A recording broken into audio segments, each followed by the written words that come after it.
Hey everybody, and welcome and happy Thursday. It is I, your songwriting partner, your co-producer, and as always, your friend Joe Seeby. And happy Thursday, guys. And Thursday is our class that we like to call Picture This.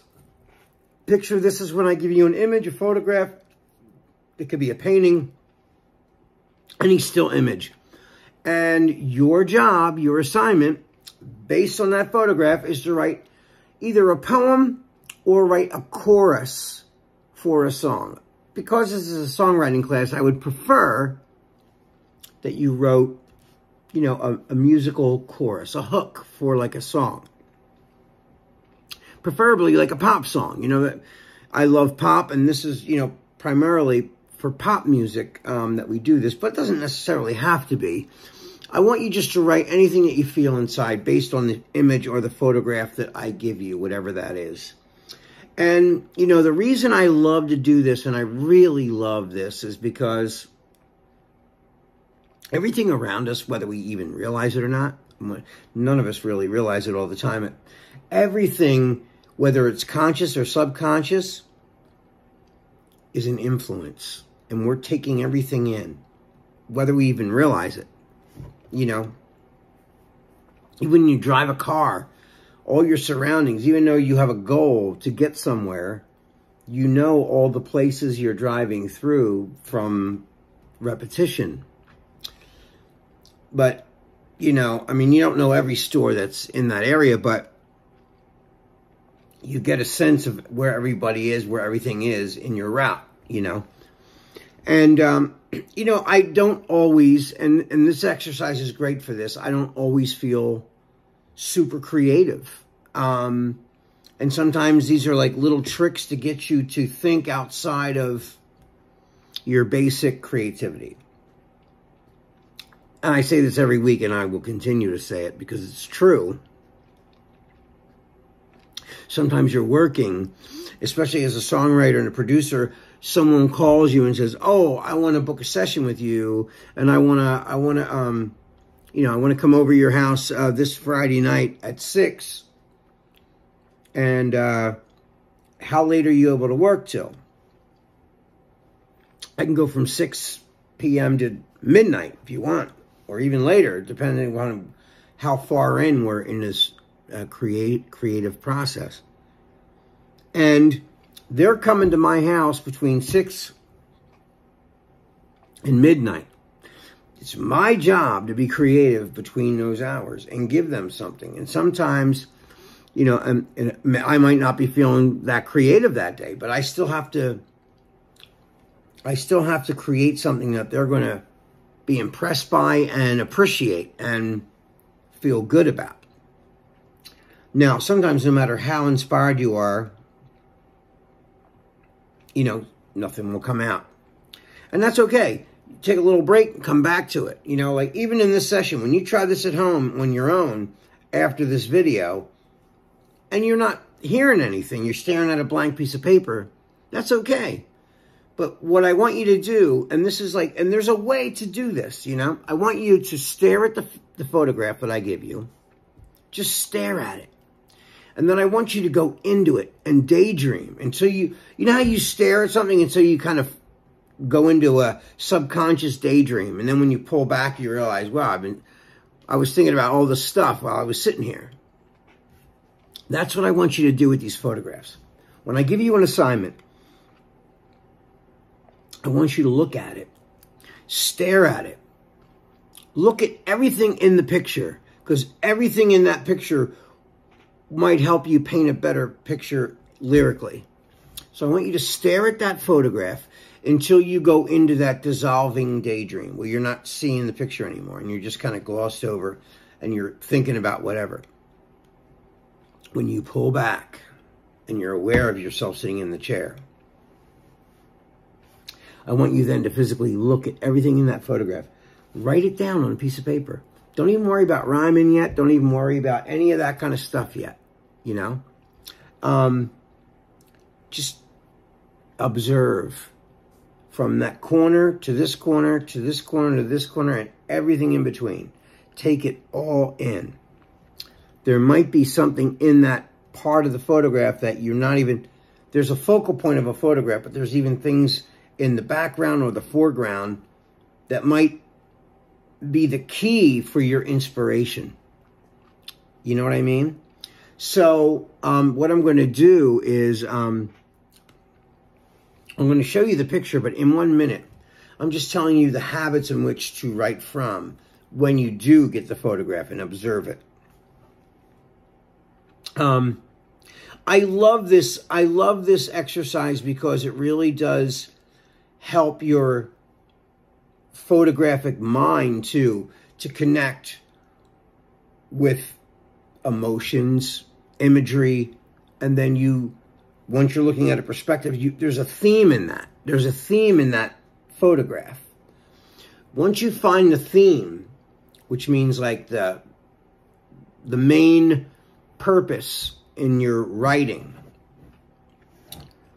then there's a story there. It's easier to write a song from a story than it is just from blank nothing.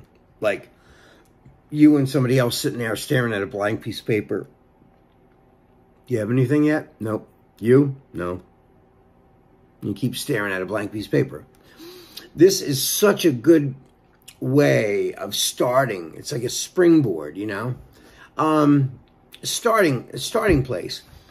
Movies can inspire me. Other songs, other musicians. When you hear another song, if say it's got like something has like a reggaeton beat, you're like, oh man, I love that. I want to do a song with a reggaeton beat. I'm not like this one, but the same vibe. You know the reggaeton sound like this. That's a little fast, but you know what I mean. There's a lot of songs with that kind of beat. So that might inspire you to write something based on the tempo of that. If it's a little slower, perhaps. I don't know. Like slower.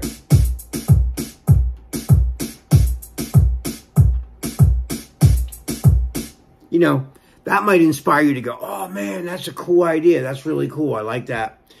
There's a song by so-and-so that has that kind of reggaeton beat. I want to do a song like that. Nothing on top, just the tempo and the meter and the beat itself. It's great. So anyway, I'm going to show you this photograph now, and I hope it sets your brain off that you can write something cool. So here is that photograph.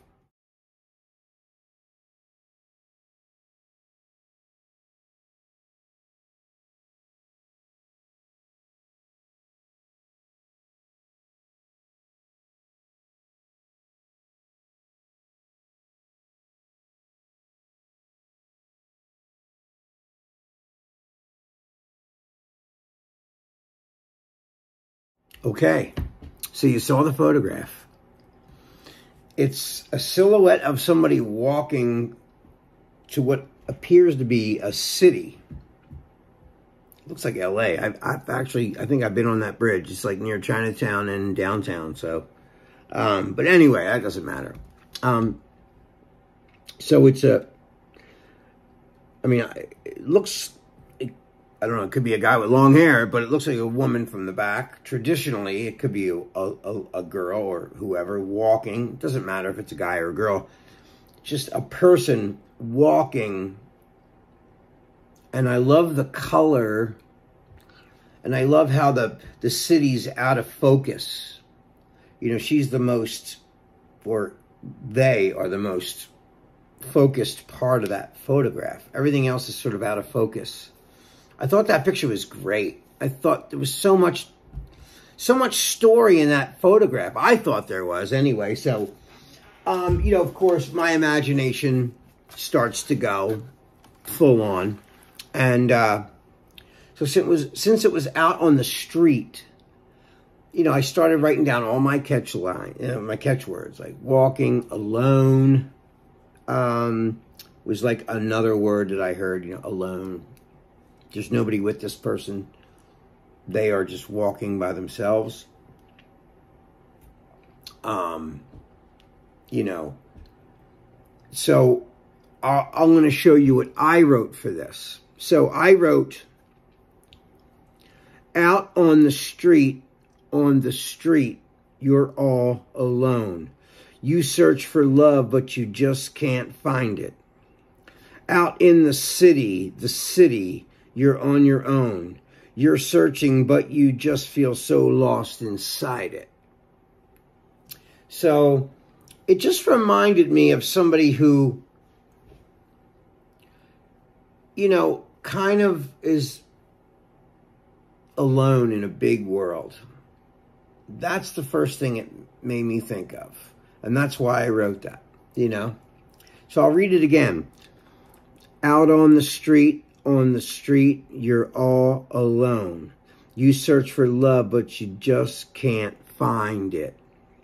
Out in the city, you're on your own. You're searching, but you just feel so lost inside it. I'm saying it like that. I don't know why I was just reading it that way. So I'll read it one more time. Out on the street, you're all alone. You search for love, but you just can't find it. Out in the city, you're on your own. You're searching, but you just feel so lost inside it.